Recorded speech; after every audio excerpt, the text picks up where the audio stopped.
मुहावा फुलैले हो बड़ी घरवाली गजरा न लइलो उठा लाली मुहावा फुलैले हो बड़ी घरवाली खीसी पटकी हम फेंक दे हफरिया खीसी पटकी हम फेंक दे हफरिया जदी लइबना सड़िया हो जदी लइबना सड़िया तहरा बहिन के दे गरिया हो जदी लइबना सड़िया तहरा बहिन के दे गरिया हो जदी लइबना सड़िया तहरा बहिन के दे गरिया हो जदी लइबना सड़िया नैहर के दिहलुगा काम हम चलाई हो काम हम चलाई रोजे झमकाव साड़ी ताहर भौजाई हो ताहर भौजाई अब की तो मान जाइए राजा जी प्लीज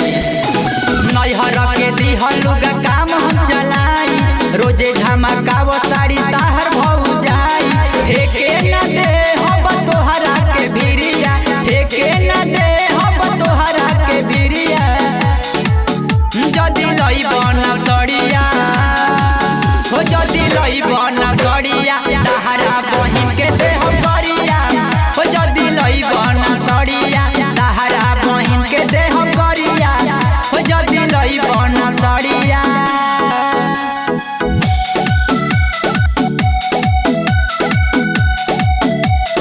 तहरा बहिन के दे गरिया हो जदी लइबना सड़िया सवांग कैसन काथी हम बताई हो काथी हम बताई आज लेना देले बड़ो अपन तू कमाई हो अपन तू कमाई जब साफा बकलोले बड़ो सवांग कैसन काथी हम बताई